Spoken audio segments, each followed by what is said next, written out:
Welcome to the Deep Dive. Today we're on a mission to understand how a certain kind of genius is built. Right, not the kind you're born with, necessarily. Exactly. We're talking about the kind of wisdom that's earned, Mm-hmm. that comes from disciplined struggle and a really deep sense of empathy. We're looking at the sources around Abraham Lincoln, trying to cut through the myth to find the actual methods. Mm. And to frame this whole thing, we're starting with this incredible anecdote. Picture this. Leo Tolstoy, late in his life, is traveling and finds himself with this remote tribe in the North Caucasus Mountains. So totally cut off from the rest of the world. Totally. And he's telling them stories of, the greats, Caesar, Alexander, all the big names. You'd think they'd be fascinated, right? These epic tales of conquest. You would. But then the tribal chief stops him. He asks Tolstoy why he hasn't mentioned, and this is their quote, the greatest general and ruler of the world. And he's not talking about Caesar. No. These people, so far removed from Western history, were asking about Abraham Lincoln. Tolstoy was just floored. He realized they saw something that transcended conquest. Moral power, character. Yes. Tolstoy himself later said Lincoln was a Christ in miniature, a saint of humanity. And that's our hook. That's the starting point. Our whole mission here is to unpack the practical, the attainable steps that let a man born into just crushing poverty and tragedy achieve this apotheosis. This touching of the divine. Exactly. We're looking at the mechanics of it all, how he educated himself, how tragedy actually forged empathy in him, and how he stayed so humble while leading through the biggest crisis in American history. It's like we're trying to find the operating manual for wisdom. Okay, so if we start with his origins, the deck was just overwhelmingly stacked against him. It really was. The sources are clear on just how disadvantaged he was. Formal schooling, you're talking less than a year. Total. In his whole life. Wow. His father, Thomas, would rent him out to neighbors for just backbreaking labor. Splitting rails, pulling stumps, yeah. His family history was, as he put it, quoting a poet, the short and simple annals of the poor. It was this life of just unending, punishing work.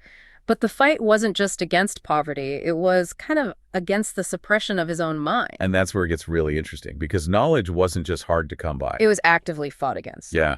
His own father resented his reading. He saw it as lazy and indulgence. And would sometimes even destroy the few books Lincoln could get his hands on. Imagine that. That desperate struggle just to get information. Reading was his escape, but it was so laborious. It was a physical process.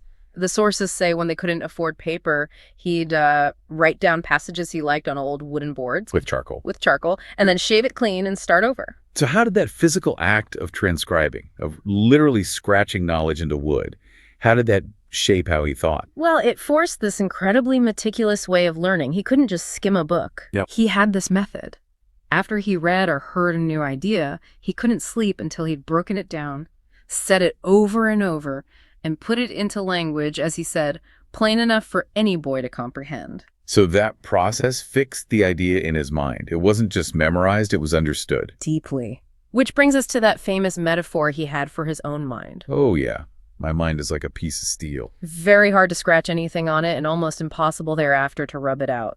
Yeah. He knew he was a slow learner, but that slowness was actually a huge advantage. Once it was in for good.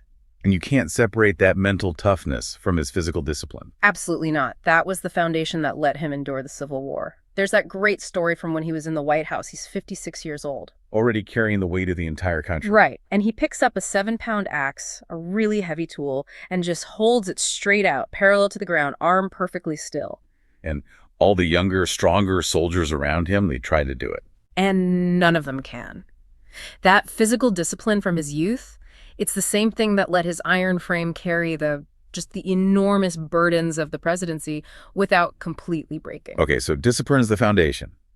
But his wisdom, it seems, was really forged in this crucible of just loss and failure. A staggering amount of tragedy. His mother died when he was young. He lost his first love. His businesses failed. He lost elections. The sources call it his melancholy, but we're talking about a deep, crippling depression. Oh, it was way more than just sadness. It was a suicidal depression. It got so bad that his friends had to take away all the sharp objects from his room. Wow. Because he called himself the most miserable man living.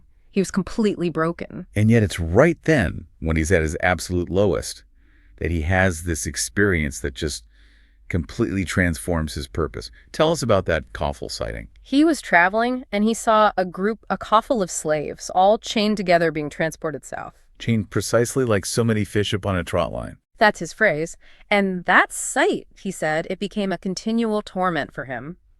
But here's the crucial psychological insight he had. It wasn't just moral outrage. No, he noticed that despite their horrific situation, the slaves seemed to have a kind of resilience, even a joy that he, in his depression, completely lacked. And that led him to this incredible conclusion. That God makes the worst conditions tolerable, but even the best conditions might be nothing better than tolerable. He realized he was at rock bottom. He said, "To remain as I am is impossible. I must die or be better." And he chose to be better. To do better. That's where his personal pain became his public purpose. And this is where we need to connect this idea of empathy to a practical skill. It's not a soft skill for him, it's a tool. Right. The sources bring up the analogy of Temple Grandin. It's a perfect analogy. Temple Grandin, she's famous for designing humane livestock facilities, and she has autism. Her breakthrough came when she literally got into the vaccination chute to see the world from the cow's perspective. And what did she figure out? She realized the cattle, who are dichromates, they see the world in blues and yellows. A rattling chain, a shadow on the ground, things invisible to us, were terrifying to them. Her empathy was a practical problem-solving tool. And Lincoln used empathy in the exact same way. He hated slavery, but he could also understand why the slave owners clung to it. He understood their fear, their guilt, the economic trap they were in, the highly seductive power of the institution, as he called it. He could understand their logic without ever accepting their position. And this made him a master diplomat. I mean, look at the Trent Affair. Oh, a perfect example. The U.S. Navy grabs 2 Confederate diplomats off a neutral British ship. A huge international incident. It could have meant war with Great Britain. A war the Union absolutely could not afford. So what does Lincoln tell his Secretary of State, William Seward, to do? He doesn't say defend our actions. No. He says, "I want you to draft the strongest possible argument for the British position." He wanted to understand their case better than they did. Which is just an incredible level of intellectual discipline. And by doing that, he immediately saw the American position was indefensible. He released the diplomats, apologized, and avoided a catastrophic war. It's that combination of a logical intellect with an unselfish heart. And he honed that skill as a circuit lawyer. He'd argue cases for a railroad one month and against them the next. He had to be able to fully embody both sides of an argument. That kind of empathy requires just a profound humility. And the sources remind us again and again that the cost of ego in history is it's astronomical. It's the arrogance of thinking you know everything. There's that famous or infamous anecdote about the Bush advisor who dismissed critics as the reality-based community. Right, saying we create our own reality. That is the definition of hubris. But Lincoln, for all his political skill, they called him the tycoon for a reason. He understood the limits of his own power. He practiced this deep intellectual humility. Yeah, he wrote, "I claim not to have controlled events, but confess plainly that events have controlled me." He knew you can't always force things.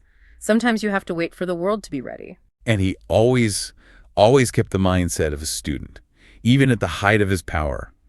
It reminds me of Marcus Aurelius. Leaving the palace with his books. To see Sextus the philosopher, to learn that which I do not yet know. The most powerful man in the world, still going to class. And Lincoln's commitment was just as relentless, and it was often sparked by humiliation. The McCormick Reaper patent case is the key example. Right, he travels to Cincinnati for this huge case, and he's basically treated like a country bumpkin. He gets totally ignored and snubbed by the slick, college-educated lawyers from the East, one of whom was Edwin Stanton, his future Secretary of War. They paid him, but told him to go home. And he was crushed. But what did he do? He didn't go home. He stayed. He sat in the back of the courtroom and just watched. He observed how they argued, how they presented themselves, and then he went home and resolved to study the law all over again, so he'd be ready for them next time. He turned that humiliation into fuel. Absolutely. And what's even more amazing is that he'd do it even without a real prompt. The Plutarch story. Yes. A campaign biographer exaggerates his reading, says he knows Plutarch's lives inside and out. Lincoln, at 51, knows it's not true. So what does he do? He goes out, gets the book, and reads it cover to cover. He literally turned the lie into the truth, just because the opportunity to learn was there. That's a perpetual student. So all this personal development discipline, empathy, humility, it builds deep knowledge. Yeah. But the sources are clear. Wisdom can't be selfish. You have a responsibility to pay it forward. Exactly. You owe a debt to your own teachers, and you pay that debt by teaching others. There's a great example from the world of sports. Bill Russell. Yeah, when Bill Russell joined the Boston Celtics, he was there to take the starting center job from a guy named Arnie Risen, who was a four-time All-Star. So you'd expect resentment, right? Right. The old veteran being pushed out by the rookie. Instead, Risen stayed after practice every single day to teach Russell all of his moves, his tricks of the trade. Why would he do that? He was teaching the guy who was taking his job. Because, as Russell said later, Risen wanted the team to win more than he wanted to hang on. It's pure professional generosity. It's Plato's cave. The one who gets out into the light has an obligation to go back into the darkness and help the others. And Lincoln felt that obligation intensely. Look at his team of rivals. His cabinet. He deliberately chose people who were incredibly talented, but also people who openly disliked him. He brought in men like Edwin Stanton. The same guy from the Reaper case. The very same. Stanton had once called Lincoln the original gorilla. And when his friends asked why he would tolerate that, why he would bring his rivals inside the tent, His answer was simple. I want to put them all in my cabinet. He didn't want yes men. He wanted strength. And his aides said that humility is what made his cabinet a tower of strength, because it wasn't an echo chamber. speaking of echo chambers, he actively fought against the isolation that comes with power. He had his public opinion baths. I love that term. Me too. He would meet with hundreds of ordinary citizens, office seekers, critics, anyone who wanted to see him. In the middle of the Civil War, his schedule was insane, but he made time for this. Why was that so important to him? Because he knew that power creates a bubble. He needed that direct, unfiltered contact with the people to stay grounded in reality. And that's a lesson for anyone in a leadership position. You have to find your own public opinion bath. You have to actively seek out the voices that challenge you, or you start to believe you really can create your own reality. So the final lesson, and maybe the hardest one, is that wisdom doesn't really lead to certainty. Right. It leads to ambiguity. The physicist John Wheeler had that great image. That as our island of knowledge grows, so does the shoreline of our ignorance. The more you know you don't know. So you have to develop a kind of cognitive strength to deal with that doubt. Yeah. Poet John Keats had a name for it. Negative capability. The ability to exist in uncertainties, mysteries, doubts, without any irritable reaching after fact and reason. To just sit with the complexity of a problem. Exactly. To not feel that pressure to rush to a simple, easy answer. Which means that wisdom can't be rigid, it has to be flexible. Like Confucius with his students. Perfect example. He had 2 students. Ran-Q was cautious and shy, so Confucius told him to act quickly. Zilu was impulsive and rash, so he told him to be patient and wait. Complete opposite advice. And when another student called him out on the contradiction, Confucius just explained he was tailoring the advice to the person. Wisdom isn't a one-size-fits-all rulebook. it's about containing multitudes, as Walt Whitman said. Do I contradict myself? Very well, then I contradict myself. F. Scott Fitzgerald said, the test of a first-rate intelligence is being able to hold 2 opposing ideas in your mind at the same time and still be able to function. And that's directly applicable to how we should all engage with ideas we disagree with. The fool builds a straw man. A weak, distorted version of their opponent's argument that's easy to knock down. But the wise person practices steel manning. They try to understand and articulate the strongest possible version of the opposing argument. Why would you want to make your opponent look stronger? Because it's the ultimate way to refine your own thinking. You're forced to confront the best arguments against you, find the weak spots in your own logic, and you end up understanding a whole issue on a much deeper level, just like Lincoln did in the Trent Affair. #tag outro. So this whole deep dive, it really shows that Lincoln's genius wasn't some gift he was born with. It was an active, lifelong pursuit. It was a combination of everything we've talked about: disciplined study, wisdom forged by tragedy, that practical steel manning, empathy. And political skill that was rooted in real principles and humility. And that is the most compelling takeaway from all of this. The sources argue this kind of wisdom is an attainable one, but it means you have to stay a student.